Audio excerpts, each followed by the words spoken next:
My brother stole my inheritance and kicked me out. 5 years later, he's begging me to save him. My name is Marcus, and I'm 34 years old. Don't forget to subscribe to the channel and let me know in the comments where you're watching from. I love seeing viewers from all around the world. 5 years ago, I learned that blood doesn't always mean loyalty. And sometimes the most satisfying revenge is simply letting people face the consequences of their own greed. This is the story of how my own brother destroyed our family for money, and how karma came back to bite him harder than he ever imagined. It all started when our father, Richard, passed away suddenly from a heart attack. Dad was a successful contractor who'd built a thriving construction business from nothing. He owned property, had substantial savings, and most importantly, he'd always promised that the family business would be mine since I'd been working alongside him since I was 16. My younger brother Jake, 31, had always been the golden child. While I was getting my hands dirty learning the trade, Jake was in college studying business administration. Dad was proud of both of us, but Jake had always been Mom's favorite. He was charming, smooth-talking, and had a way of making everyone believe he was destined for greatness. The funeral was a blur of condolences and tears. What I remember most clearly was Jake pulling me aside afterward. "Marcus, we need to talk about Dad's will," he said, his voice carrying a tone I'd never heard before. "There might be some complications. I should have seen the warning signs, but I was grieving and trusted my brother completely." "What kind of complications?" I asked. "Well, Dad changed his will 6 months ago. He left the business to both of us, but he made me the primary executor since I have the business degree." Jake's smile didn't reach his eyes. "Don't worry, though. We're family. We'll figure this out together." The will reading was scheduled for the following week. Jake insisted on driving me there, saying we should present a united front. I agreed, still believing we were on the same side. Attorney Williams, Dad's longtime lawyer, looked uncomfortable as he began reading. "To my sons Marcus and Jake, I leave my construction business, Peterson and Sons Construction, to be managed jointly with Jake Peterson serving as primary executor and business manager, and Marcus Peterson maintaining his role as head of operations." I felt relieved. Joint ownership meant we'd run it together, just like Dad always wanted. But then Williams continued. "However, in the event that Marcus Peterson is deemed unfit to manage his responsibilities due to substance abuse, criminal activity, or financial irresponsibility, full control of the business shall transfer to Jake Peterson." My blood ran cold. "What does that mean?" I demanded. Jake's expression was carefully neutral. "It's just a safeguard, Marcus. Dad was protecting the business." Williams looked even more uncomfortable. "There's more. Jake, your father also left instructions that if these conditions are met, you have the authority to buy out Marcus's share at a predetermined price of $150,000. $150,000. The business was worth over $2 million. "This is insane," I said, standing up. "Dad would never." "Actually," Jake interrupted, "there's something else you need to know." He pulled out a folder. "I've been documenting some concerning behavior, Marcus. Your drinking has gotten out of control. You've been missing work, making costly mistakes on job sites, and I have witnesses who can testify to your substance abuse issues." I stared at him in disbelief. "What are you talking about? I don't have a drinking problem." Jake's voice took on a sympathetic tone that made my skin crawl. "Marcus, denial is the first sign. I have photos, witness statements, and documentation of at least 12 incidents over the past year where your judgment was impaired on the job." He spread photos across the table. They showed me at various work sites, and in several of them, I was holding what looked like beer cans or bottles. But I remembered those days clearly. They were after-work barbecues, company celebrations, completely normal social drinking. "You've been planning this," I said, the realization hitting me like a physical blow. "I've been protecting the business Dad built," Jake replied smoothly. "Your drinking is a liability we can't afford." Williams cleared his throat. "Marcus, I have to tell you that Jake presented this evidence to your father 3 months before he died. Your father was concerned." The room was spinning. "So you're saying Dad believed this?" "Your father added the safeguard clause after Jake brought these concerns to his attention," Williams confirmed. I looked at the photos again, and that's when I noticed something. The timestamps were wrong. Some of the evidence was from events that happened after Dad's death. Jake had been building a case against me using manipulated evidence. "You're lying," I said, but my voice sounded weak even to me. Jake's mask slipped for just a moment, and I saw something cold and calculating in his eyes. Am I? Marcus, you've been a functioning alcoholic for years. Everyone can see it except you. That's when I realized the scope of his betrayal. Jake had been systematically undermining me for months, possibly years. He'd been talking to our employees, our clients, even our family, planting seeds of doubt about my reliability and competence. I'm not signing anything, I said, standing up. You don't have to, Jake replied. The will is clear. As primary executor, I'm invoking the safeguard clause. Effective immediately, you're removed from all business operations pending a fitness evaluation. Williams looked miserable. Marcus, I'm sorry, but legally, Jake has the authority to do this under the terms of the will. A fitness evaluation, a substance abuse assessment, and psychological evaluation, Jake explained. If you pass, we can discuss reinstating your position. If you fail, he shrugged. Well, then it's clear Dad made the right choice. I walked out of that office feeling like my entire world had collapsed. Not only had I lost my father, but I'd lost my livelihood, my purpose, and my trust in the only family I had left. The next few weeks were a nightmare. Jake changed the locks on the business, froze my access to company accounts, and began spreading his version of events to anyone who would listen. According to him, I was an unstable alcoholic who was threatening the business Dad had spent his life building. I tried to fight back, but Jake had been thorough. He'd documented everything, created a paper trail that painted me as incompetent and unstable. He'd even gotten 3 employees to sign statements supporting his claims. Later, I found out he'd offered them raises and promotions in exchange for their cooperation. The psychological evaluation was a joke. Jake had chosen the evaluator, a friend of his from college who specialized in addiction counseling. The man was clearly biased from the start, asking leading questions and dismissing my explanations. Mr. Peterson, the evaluator said, denial is a common characteristic of addiction. Your brother is trying to help you. I'm not an addict, I insisted. I have a few beers after work sometimes. That's not alcoholism. According to the documentation provided, you've been drinking on job sites, making decisions while impaired, and showing signs of alcohol dependency for over a year. That documentation is falsified. The evaluator made a note. Paranoid thinking is also consistent with substance abuse disorders. I failed the evaluation, of course. Jake had orchestrated the entire thing perfectly. 2 days later, I received official notice that I was being bought out of my share of the business for $150,000. Jake had stolen a multi-million-dollar company from me for the price of a decent house. But the worst part was still coming.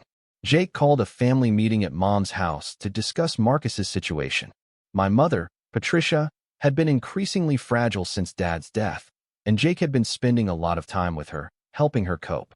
When I arrived at Mom's house, I found Jake sitting at the kitchen table with several family members, our Aunt Linda, Uncle Bob, and our cousin Sarah. They all looked at me with expressions of pity and concern. Marcus, Mom said, tears in her eyes. Jake told us about your problem.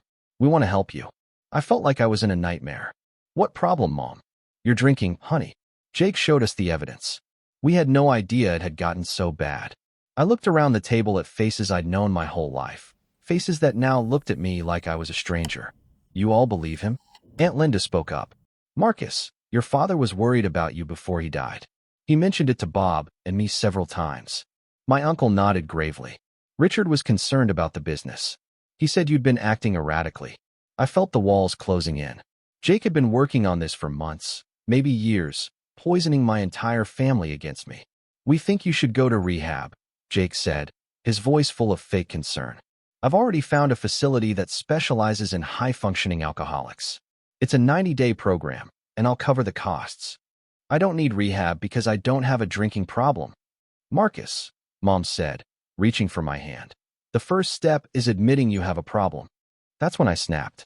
The only problem I have is a brother who stole my inheritance and convinced my family I'm crazy. The room fell silent. Jake's expression was perfect, hurt, disappointed, but still loving. This is exactly what the evaluator warned us about. The paranoid delusions, the anger, the blame shifting. I stood up, shaking with rage. You planned this. You manipulated Dad. You falsified evidence, you. Marcus. Uncle Bob interrupted. You need to calm down. This kind of behavior is exactly what Jake is talking about. I looked around the table one more time. These people who claimed to love me had already made up their minds. Jake had painted me as an unstable alcoholic, and they'd all bought it completely. Fine, I said. Believe whatever you want. But I'm done with all of you. I walked out of that house and didn't look back. I used the $150,000 buyout to start over in a different state. I moved to Colorado, bought a small house, and started my own contracting business. It was hard work, starting from scratch, but I was determined to prove that I wasn't the failure Jake had made me out to be. For the first year, I was angry. I spent countless hours thinking about revenge, about ways to expose Jake's lies and reclaim what was rightfully mine. But slowly, I began to realize that the best revenge was simply succeeding without him. My small business grew steadily. I specialized in custom homes and renovations, building a reputation for quality work and fair dealing. I hired good people, treated them well, and focused on creating something I could be proud of. I also met Sarah, a local architect who became first a business partner, then a close friend, and eventually the love of my life. She knew the whole story about my family, and she helped me see that their betrayal had actually freed me to become the person I was meant to be. 3 years after leaving, I got a call from my cousin Sarah. "Marcus, I need to tell you something," she said, her voice shaky. "It's about Jake and the business." My heart started racing. "What about it?" "It's failing. Jake has been running it into the ground. He's lost most of Dad's old clients. Several major contracts fell through, and he's been borrowing against the business assets to cover operating expenses." I felt a mixture of satisfaction and sadness. "How bad is it?" "Bad. He's facing bankruptcy. The business Dad spent his life building is going to be sold to pay debts." But that wasn't the worst part. Sarah continued. "Marcus, there's something else. Jake's been stealing from Mom." My blood ran cold. "What do you mean?" "He's been managing her finances since Dad died, and I think he's been taking money from her accounts. She's been asking family members for loans, saying she's having trouble paying bills, but Jake told us he was handling everything." The pieces started falling into place. Jake hadn't just stolen my inheritance. He'd been systematically robbing our mother. "I think Mom is starting to realize what's happening," Sarah continued. "She's been asking questions about her finances, and Jake keeps making excuses. She asked me to help her review her bank statements. And, Marcus, there are thousands of dollars missing. Transfers to accounts I don't recognize, cash withdrawals that Mom doesn't remember making. I think Jake has been using her money to prop up the failing business." I felt sick. Our mother was 72 years old, living on a fixed income, and Jake was stealing from her to cover his own incompetence. "There's more," Sarah said. "I've been doing some digging, and I found out that Jake never actually had those witness statements he used against you. He paid those employees to lie." "How do you know?" "One of them, Jimmy Rodriguez, quit last month. He's been feeling guilty about what he did, and he told me the truth. Jake offered him a $5,000 bonus and a promotion to foreman if he would sign a statement saying you were drinking on the job." The vindication felt hollow. I'd been right all along, but it had cost me 5 years of my life and my relationship with my family. "Sarah, I need you to document everything. The missing money, the false witness statements, all of it. Mom needs to know the truth." 2 weeks later, I got a call from my mother. She was crying. "Marcus, I'm so sorry. I found out what Jake did to you, and I can't believe I fell for his lies." "Mom, it's okay. I understand." "No, it's not okay. I let him convince me that you were sick, that you needed help. I should have known better. You were never like that." She told me everything. How Jake had gradually isolated her from her friends and other family members, convincing her that he was the only one who truly cared about her welfare. How he'd been forging her signature on financial documents and using her power of attorney to access her accounts. "I trusted him completely," Mom said. "He was handling everything, my bills, my investments, my medical insurance. I didn't want to be a burden, so I let him take care of it all." But Jake's greed had finally caught up with him. When Mom started asking questions about her finances, he'd gotten sloppy. Bank statements that didn't match his explanations, bills that weren't being paid despite money being withdrawn from her accounts. "He stole over $200,000 from me, Marcus. Money your father and I saved for decades." I felt a rage unlike anything I'd ever experienced. Stealing my inheritance was one thing, but robbing our elderly mother was unforgivable. "Mom, we need to call the police." "I already did." They're investigating, but Jake disappeared. He cleaned out the remaining business accounts and left town. No one knows where he is.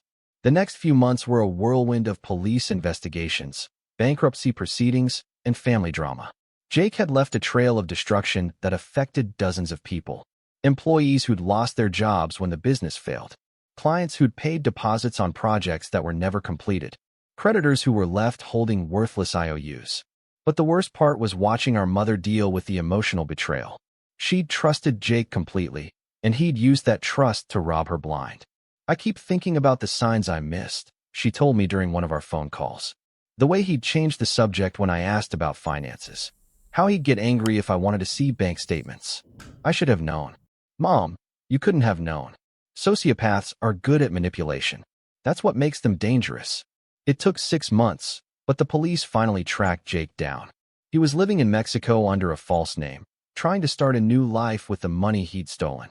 He was arrested and extradited back to face charges for elder abuse, fraud, and embezzlement. The trial was a media circus. Jake's lawyer tried to paint him as a victim of circumstances, claiming he'd only taken the money to save the family business. But the evidence was overwhelming. Bank records, forged documents, witness testimony from employees who'd finally decided to tell the truth. I testified about what Jake had done to me, how he'd systematically destroyed my reputation and stolen my inheritance. It felt good to finally have my story heard, to have people understand that I'd been telling the truth all along. Jake was sentenced to 8 years in prison. He was also ordered to pay full restitution to our mother, though most of the money was gone and unlikely to ever be recovered. As he was led away in handcuffs, Jake looked at me one last time. There was no remorse in his eyes, no acknowledgement of the pain he'd caused, just anger that he'd been caught. "This isn't over, Marcus," he said. "You think you've won, but you haven't." I looked at my brother, this person who'd shared my childhood, my parents, my entire life, and felt nothing but pity. "Jake, I won the day I stopped needing your approval and started building my own life. That was 5 years ago. Today, I'm sitting in my home office in Colorado, looking out at the mountains while I finish up some paperwork for my construction company. We just completed our biggest project yet, a luxury mountain resort that will employ over 200 people. Sarah and I got married 2 years ago, and we're expecting our first child in the spring. Mom moved to Colorado to be closer to us, and she's doing well. She's made peace with what happened and has found joy in her new life. Jake will be eligible for parole in 3 years. Sometimes I wonder if he'll try to contact me, if he'll attempt some new manipulation or scheme.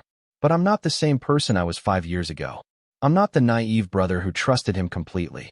I learned that you can't choose your family, but you can choose how much power you give them over your life. Jake's betrayal was devastating, but it also freed me from a toxic relationship I'd been trapped in since childhood. My construction business is thriving. I employ 30 people and have contracts booked out for the next 18 months. I've built something real, something honest, something that reflects who I actually am rather than who my family thought I should be. People sometimes ask me if I forgive Jake. The answer is complicated. I don't carry anger toward him anymore. That poison was hurting me more than it was hurting him. But forgiveness doesn't mean forgetting, and it doesn't mean giving someone another chance to hurt you. Jake made his choices. He chose greed over family. He chose manipulation over honesty. He chose to steal from the people who trusted him most. And now he's living with the consequences of those choices. As for me, I'm living proof that sometimes the worst thing that happens to you can also be the best thing. Jake's betrayal forced me to become independent, to build my own success, to create real relationships based on mutual respect rather than family obligation. I'm writing this from my home office, with my wife in the next room and our unborn child growing inside her. Mom is coming for dinner tonight, and we'll sit on the deck watching the sunset over the mountains I now call home. Jake stole my inheritance, but he couldn't steal my future. He destroyed the life I thought I wanted, but he couldn't stop me from building the life I actually needed. Sometimes the best revenge isn't getting even. Sometimes it's just living well, building something meaningful, and proving that you're stronger than the people who tried to tear you down. I'm living very well indeed. Don't forget to subscribe to the channel and let me know in the comments where you're watching from. I love seeing viewers from all around the world.